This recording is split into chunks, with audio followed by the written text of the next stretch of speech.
Hey everybody, welcome back to CALLOUS Draft League. This is the first thing that I'll be recording for week 5. There's only 6 weeks in the regular season. We are getting damn close to playoffs, and these drafts really matter at this point. Pretty much 5 teams are in contention, but no team has been mathematically eliminated. Red team is certainly bottom of the barrel points-wise right now, but they could, with 2 really good weeks in a row, still potentially make it.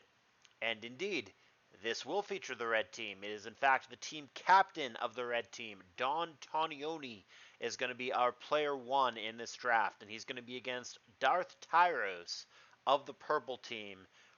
A little bit of a beef battle here. Nothing too extreme, but these guys were taking shots back and forth.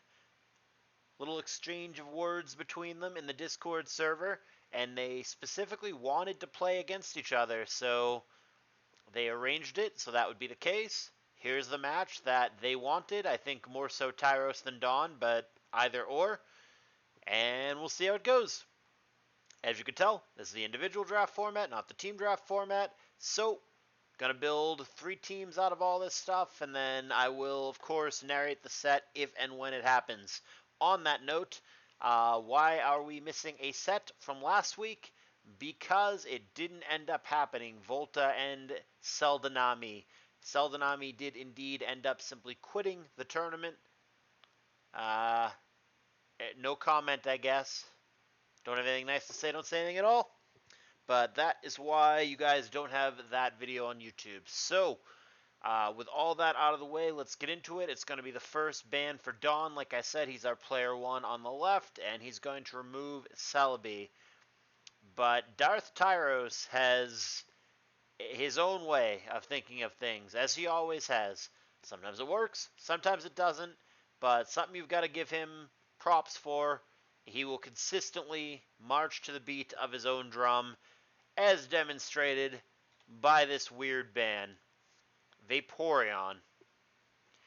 I mean, not like it's a bad poke, it isn't, it just...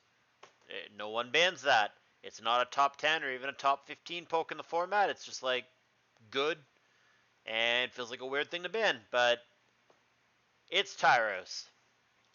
Okay, Metagross. And this next ban is arguably even weirder than the Vaporeon. Tyros is now going to get rid of Flygon. Well, that's unusual for sure, and there's usually very powerful stuff available with the opening pick, but now there's like even more powerful stuff. Take your damn pick. There is Cheetar, Skarmory, Lax, Starmie, Arrow, Mence, Zapdos, Gengar, Regice. Pick a winner. There's just a plethora of powerful options available here, given the fact that 2 bans that are usually used on some of those mons simply were not in this case. So, Dawn, with his pick of the litter, is going to go for Cheetar. Hard to fault him for. Many people believe that it's simply the best Pokemon in the format, and it very well may be. And the other Mon that people maybe think is the best in the format, Metagross, was banned out.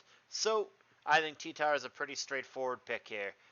Tyros going to respond with the Skarm Bliss combo, and perhaps that was part of his plan with the way that things played out and with what he chose to ban.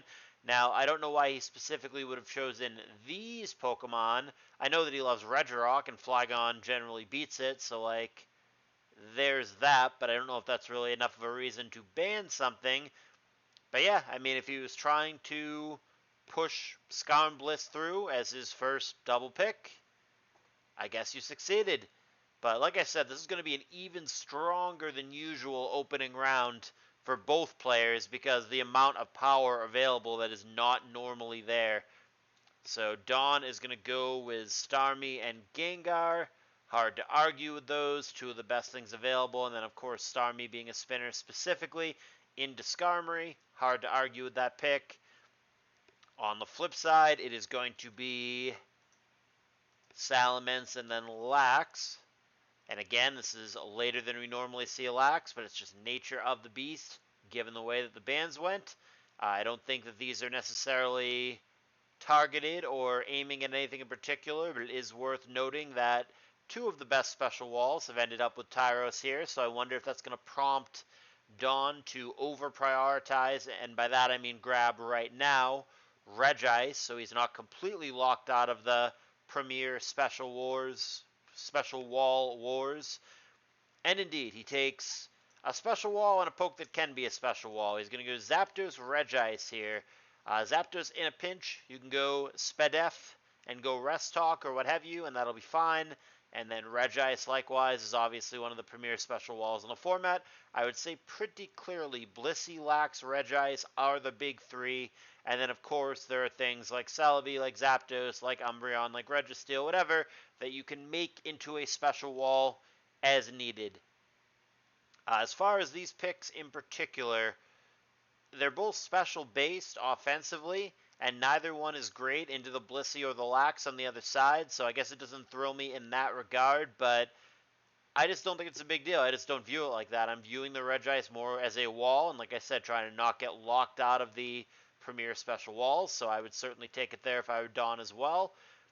And then, I mean, yeah, the Zapdos doesn't beat these things one-on-one, but it's good against the Skyrim, it's good against the Ments, and it can always just baton pass to something else. It's just such a versatile Mon. It's such a splashable, good on any team kind of Mon. I just don't think you can go too far wrong making that pick. So, no objections here for Dawn. And then Tyros is going to round out his opening round with Aerodactyl and Milotic. It's interesting here if you're supposed to prioritize Milotic or Swampert. I guess there's a world where he just takes both. The Milotic is better to take because it's better against the Skarm that he already took, so he's protecting that. And it also might be, I think it is, a better Pokemon overall in this than Swampert is.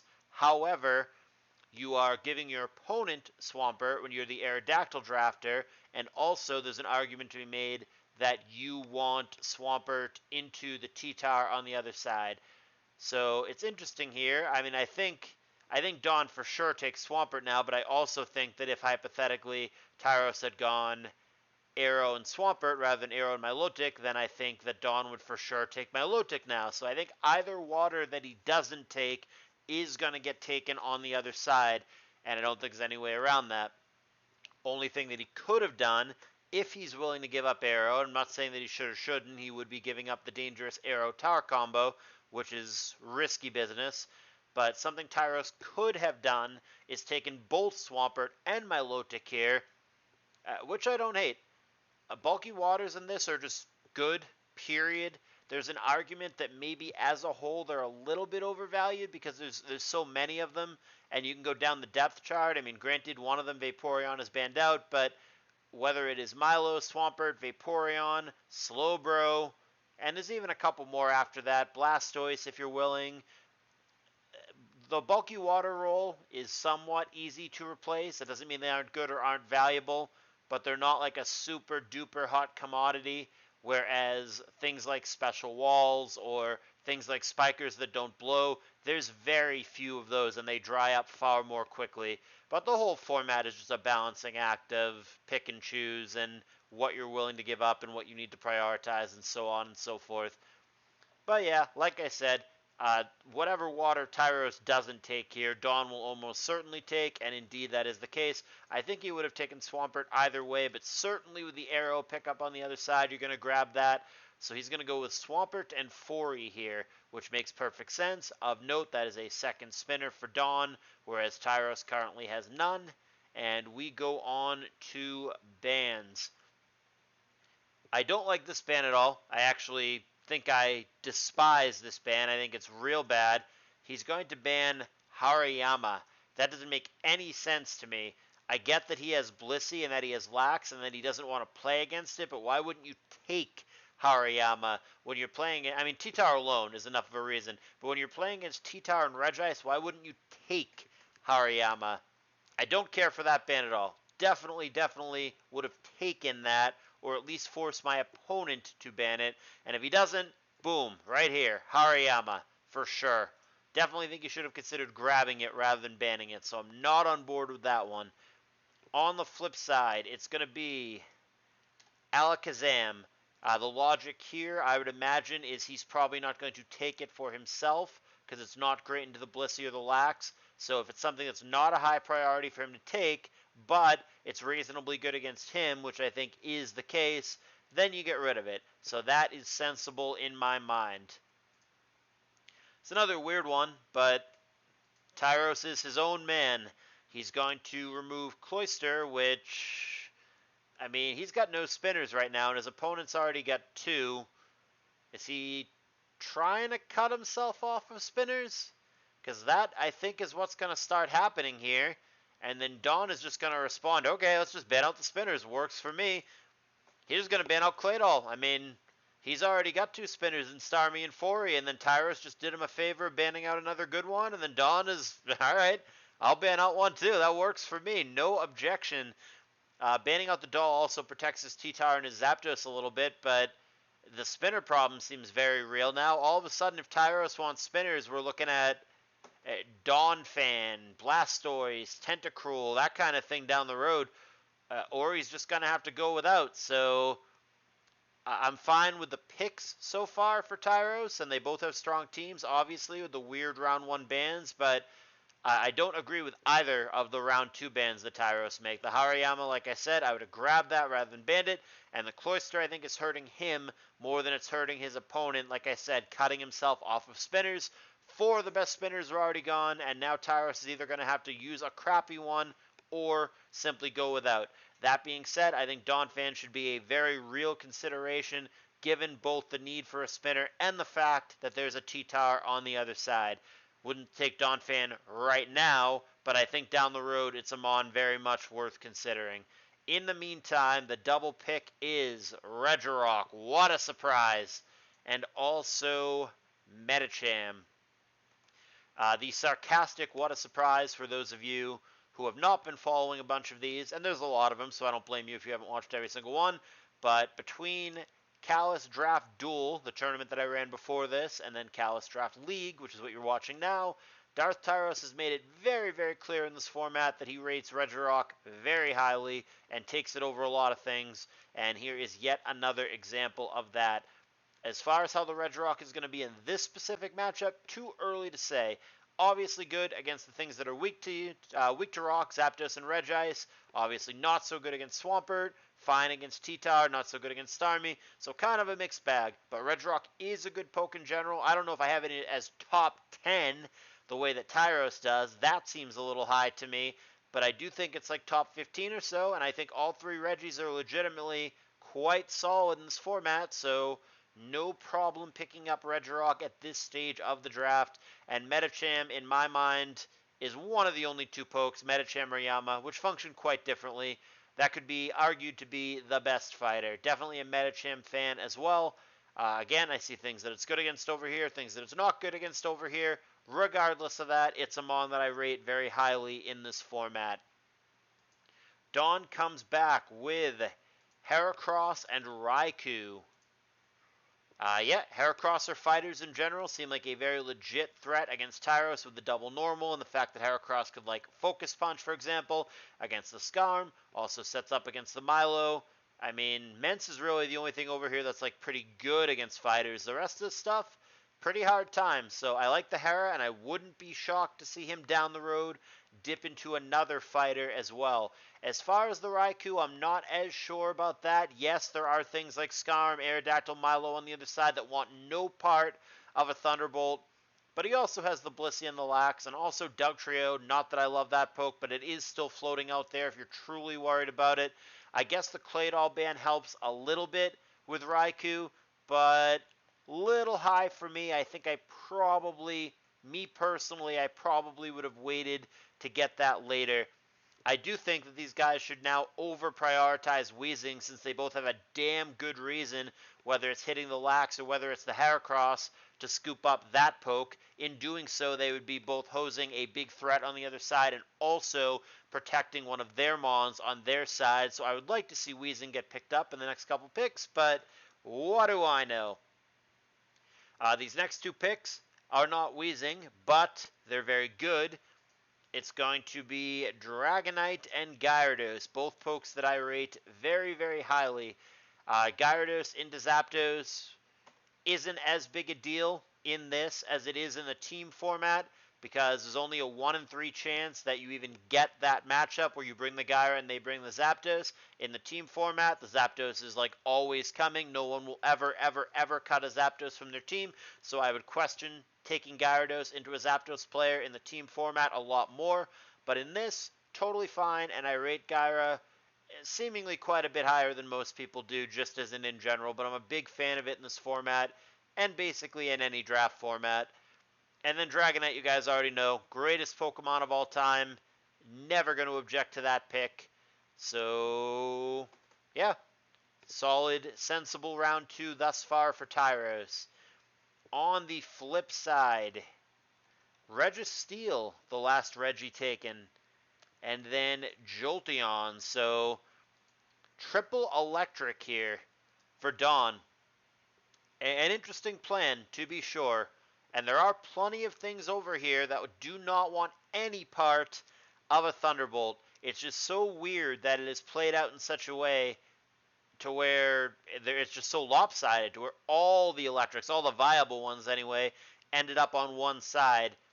That should change the dynamic of the draft. I'm not exactly clear where that's going to take Tyros, but that Donphan pick that I already liked certainly looks better to me now.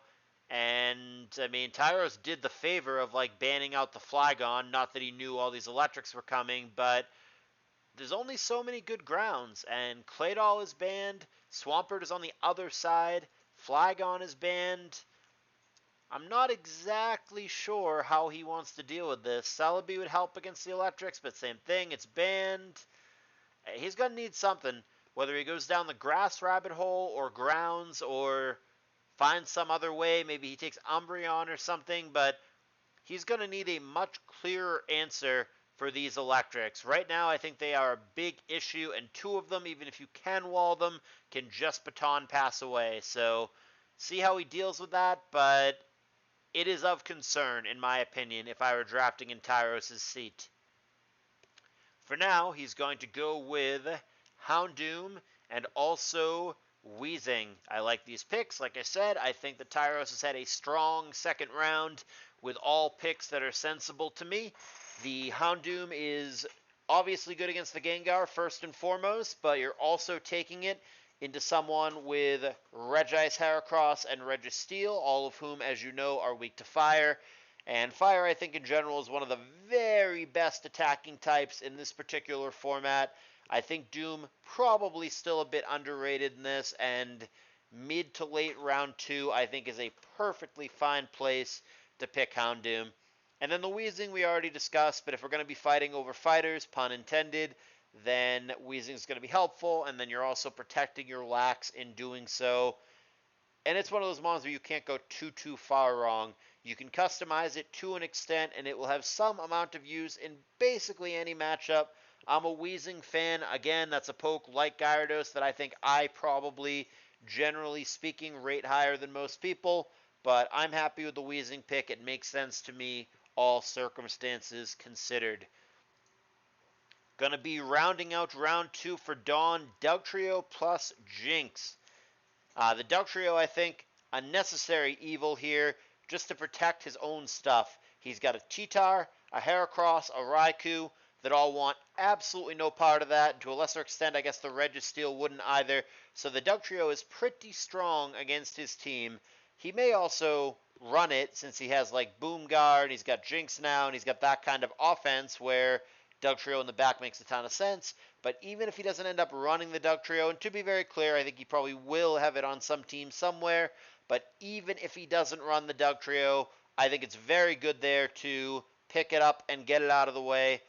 So that's a pick I definitely agree with the amount of Dugtrio vulnerabilities on his side. The Jinx, I definitely like that pick too. That has been one of the biggest surprise overperformers.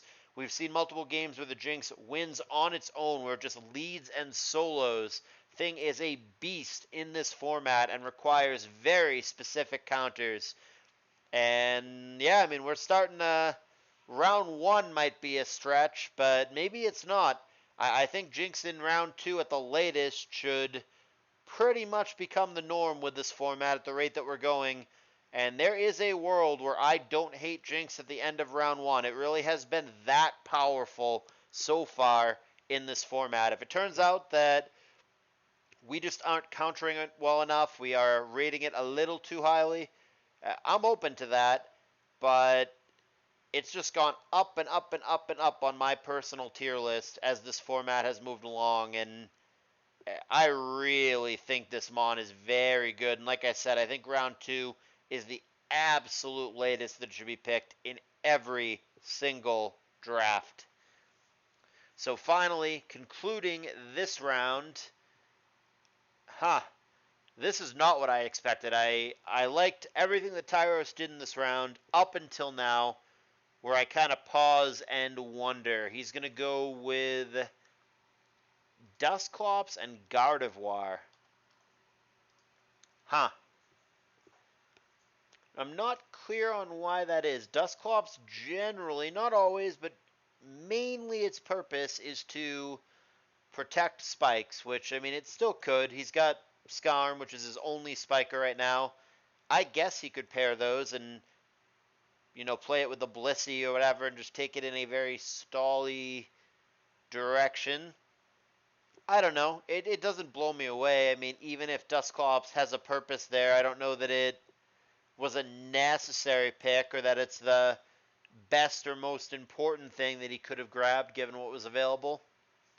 I'm not sure. We'll see how that one plays out, but not blown away by the Dusclops. A mon that I generally view as pretty like mid-ish round 3, late round 3. Not like super high tier, high quality. It's fine, it's playable, but I'm never excited to play it. Never blows me away.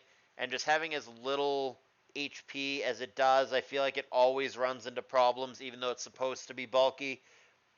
Kind of down on Dusclops as in general, but we'll see what Tyros decides to do with it. Like I said, right now he just has the one spiker, and I mean, he may add a Glalie or Quillfish or whoever, Smeargle down the road, but as it sits right now, I guess it's going to be some kind of like Skarm Bliss Dusclops team. Gardevoir I do like in this format, and I think it is underrated. It's customizable. It's like fast enough that it's faster than enough things, even if it isn't lightning speed. It hits really, really hard. It's got a very versatile move pool. So I think Gardevoir does have a lot of merit, but I don't know that it's a round 2 pick for me. I view it more as a strong, high upside round 3 pick, probably, rather than a round 2 pick.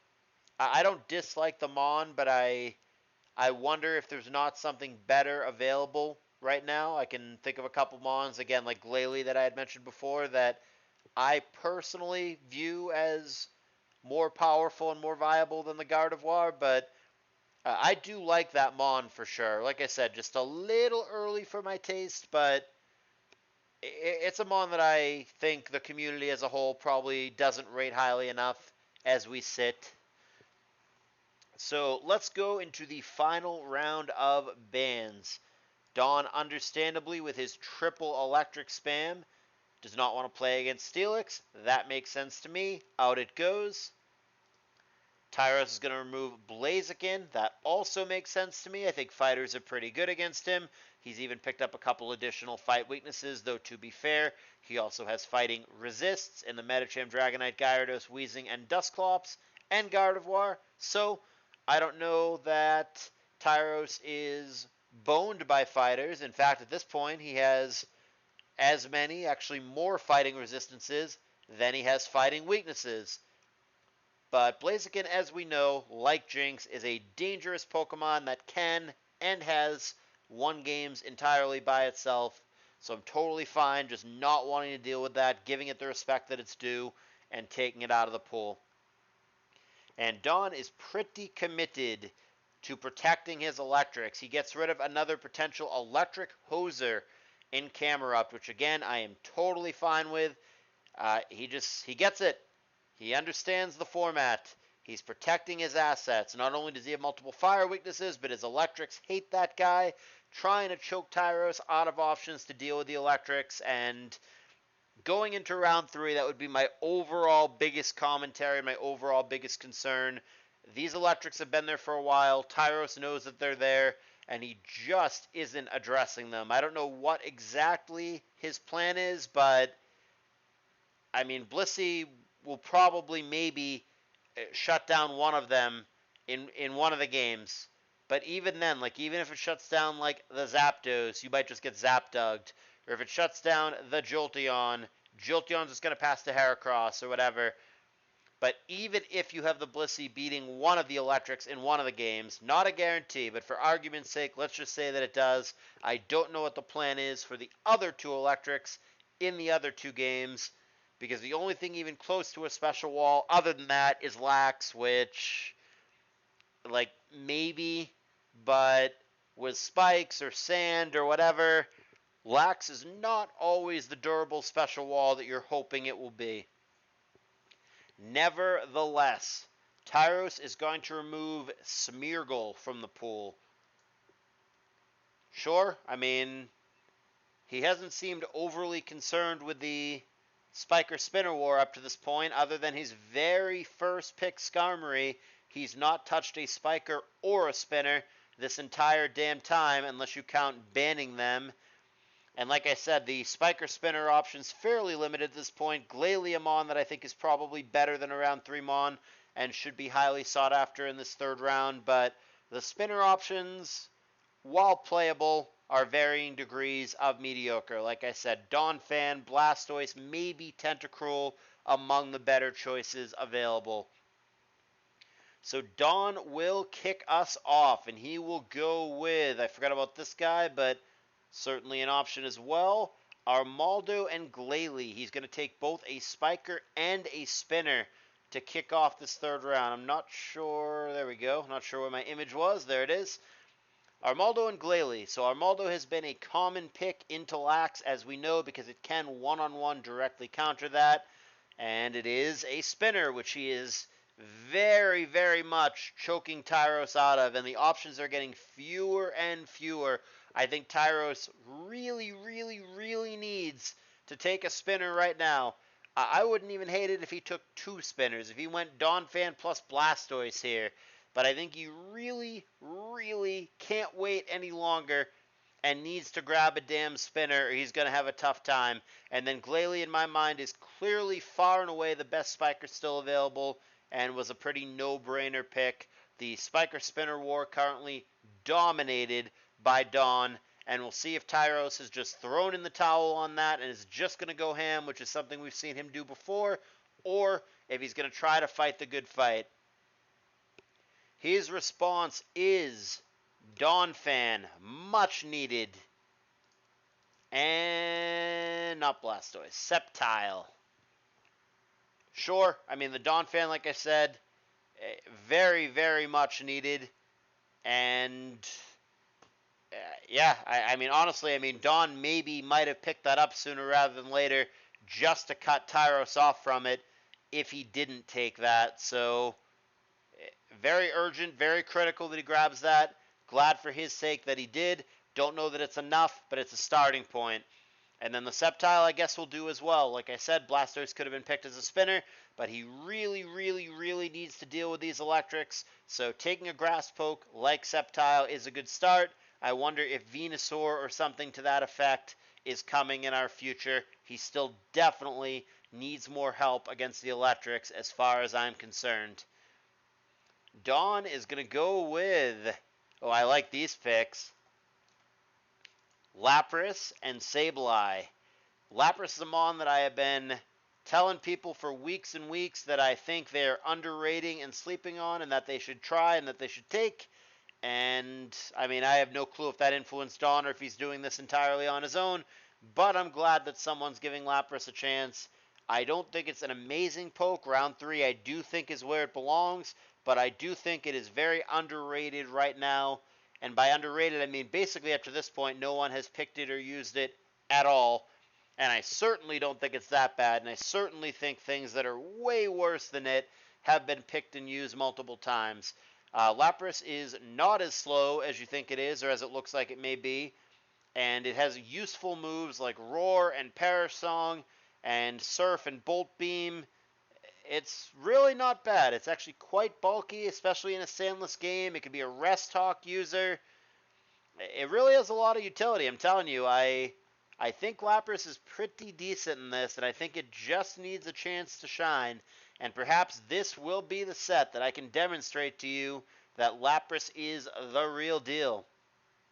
As far as the Sableye, yeah, I mean, Donphan can threaten most ghosts more than other spinners. A Stab Earthquake from Donphan would not be good for Sableye, but it's not dead in the water either. And certainly the Sableye can fling a Toxic back and then recover, stall it out, or what have you. It's a good pick to try to protect your spikes, and it's also good against the Lax on the other side. Zakaru, as we know, very, very high on Sableye. I don't know if I like it quite as much as he does, but the Armaldo and the Sableye are little Zakaru pocket picks, approved by the green, formerly undefeated player, but the overall first pick, Zakaru, which obviously doesn't matter because Dawn is on red team, so, like, Zoc doesn't care, but he would approve of these picks, is the point. Going to the other side, we've got... Ooh. Well, Porygon 2 makes sense because he's taking it into Volt Absorb with Jolteon. He's taking it into Dugtrio. That makes sense. I get the Porygon 2. Pseudo Bulky Water. I gotcha. I'm with you. Typhlosion, on the other hand, I was not expecting that. And I'm not clear why. I think a better Fire Poke here, still available, is Arcanine, which I rate significantly higher, not only than Typhlosion, but higher than Dusclops, higher than, I mean, Donphan was a necessary pick, but higher than Armaldo, higher than Lapras, higher than Sableye. I think Arcanine is a great pick that could have gotten grabbed here. And I'm not sure on Typhlosion. I mean, it's not apples to apples. Typhlosion does have a couple of moves that Arcanine does not, such as Reversal. But I do view Arcanine generally as the superior Mon in this format by a good margin. So we'll see what he ends up doing with Typhlosion. But that's not a Mon that I generally think is all that good or expect all that much from. On the flip side, more fire attackers that aren't Arcanine, and also a Qwilfish.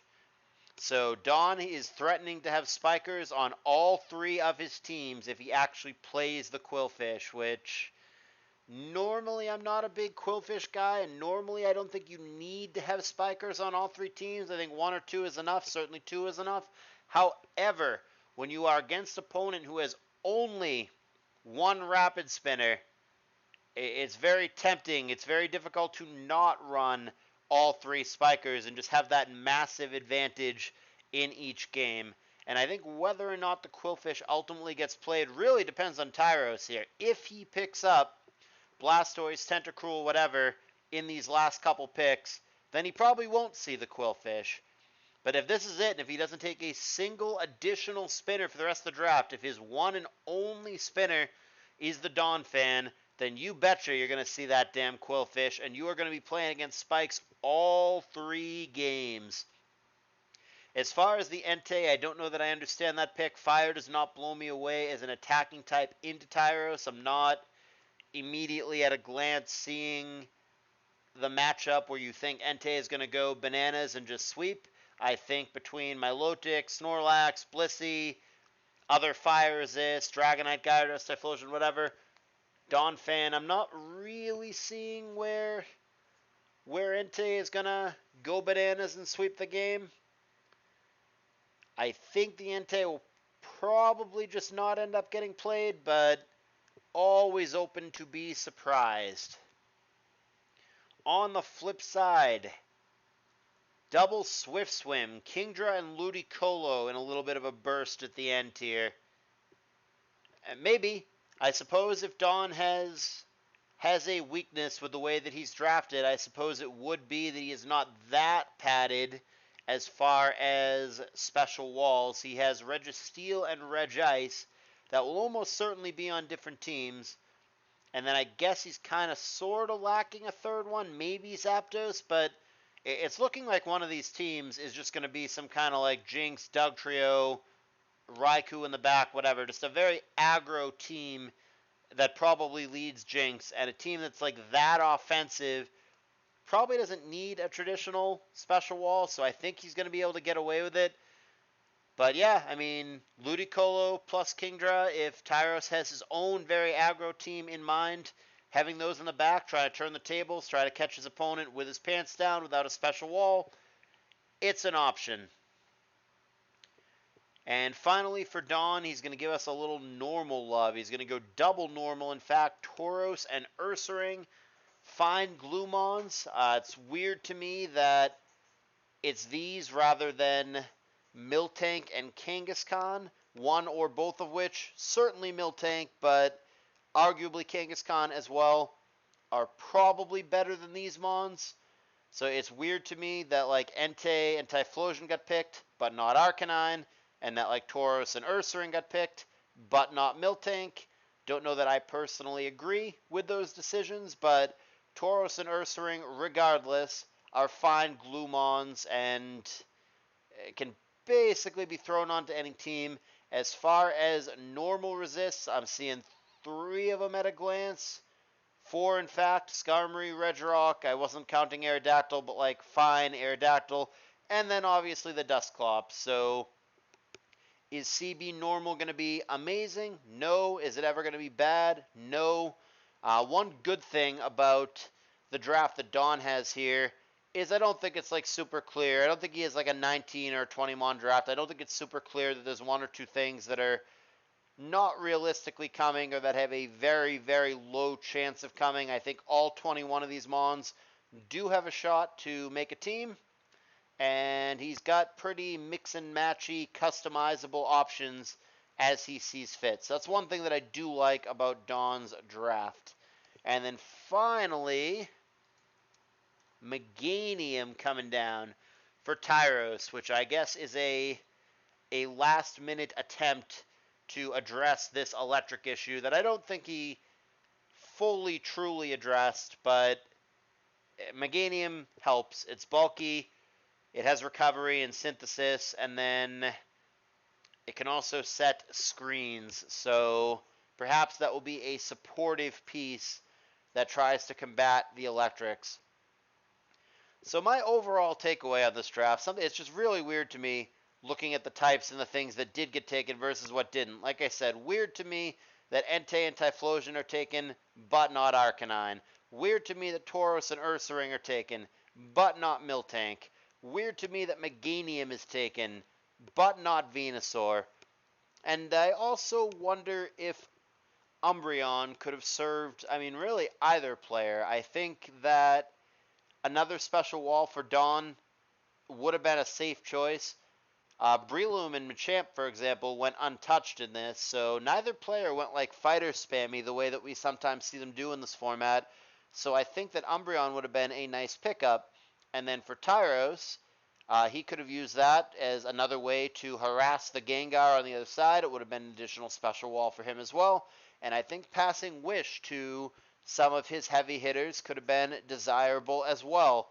So a lot of those non-picks, like I said, the ones coming to my mind immediately, Arcanine, Miltank, Venusaur, Umbreon, kind of surprised. I kind of thought that most or all of those Pokemon would have gotten grabbed somewhere in here.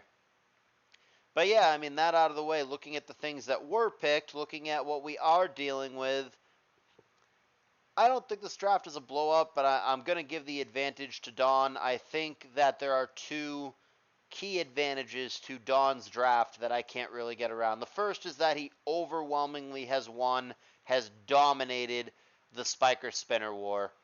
In grand total, Tyros has 1 of each. 1 Spiker, 1 Spinner. Whereas Dawn is threatening to bring spikes in all 3 games and has at least 2 Spinners if he happens to get those in the matchup against the Skarm. It would be lucky for Tyros if he happens to bring the Skarm in the game where the Starmie and the Fortress are not present, but that's just going to be up to chance. But yeah, the one thing, so Dawn has overwhelming Spiker Spinner advantage, and the second thing is I feel that Tyros, I mean, he made a little bit of a push at the end, but I don't think he ever properly and fully dealt with those electrics. I don't know that he's like absolutely dead in the water to them. He's got some things. He can try to force them out with Aerodactyl. He can have like Boom on Regirock. He doesn't have that many booms, but like Weezing and Regirock can have Boom and try to reset the game state. He does have a Blissey. He's not absolutely dead in the water, but I still think that the electrics, especially in conjunction with point number one, which is that there's pretty much going to be spikes there in all three of the games, I think the electrics plus the spikes is really going to be difficult for Tyros to deal with. And for that reason, I do believe that Dawn is going to win. As far as things that I like about Tyros' team and things that could go well for him, I think he has multiple diverse threats that can get tricky. I think that he can customize the Dragonite and have it be a real threat. I think he can customize the Gardevoir and have it be a real threat. I think he's got weird things like Typhlosion that could just randomly be reversal. I think he can throw like the Kingdra and the Ludicolo in the back of any given team and just have this swift swim victory out of nowhere. That kind of thing. Sceptile is another fast, versatile threat, whether he goes Endeavor or Mixed or Swords Dance or some kind of subset. I think there's a lot of versatile threats for Tyros, and I think generally threats are better than answers. Dawn is sturdy enough, but like under the right circumstances, his teams could have holes that the right threats could punch through. Like, for example, if Dawn was relying on Swampert as his physical wall and, say, the Regice as his special wall on the same team, just a weird set, like Sceptile with, like, Sub Punch, Leaf Blade, Focus Punch. All of a sudden, it threatens both of those, and it could just be really annoying for Dawn. Just weird things like that. If Tyros is to tinker correctly, same thing. You could like customize the Dragonite in that scenario to have Flamethrower and HP Grass, Focus Punch and HP Grass, whatever. I think Tyros has the toolbox to tinker and put some pressure on Dawn and make sure he's got the right answers. He could certainly catch him off guard in the games themselves with some weird surprise moves, get some weird KOs, and perhaps snowball the game from there. So I don't think it's a stomp. And I still don't know that I fully understand or agree with these weird bans from Tyros. I particularly don't like the Hariyama and the Cloyster bans. But yeah, I'm very much looking forward to this one for multiple reasons. Some cool pokes like Lapras and like Typhlosion that we don't always see. But predictions must be made. Like I said, gonna give the advantage to Dawn, and I believe he will be the victor here. As always, I'd like to know what you guys think. Feel free to let me know in the comments. Appreciate you guys watching. More CALLOUS Draft League Week 5 on the way. Thank you for watching.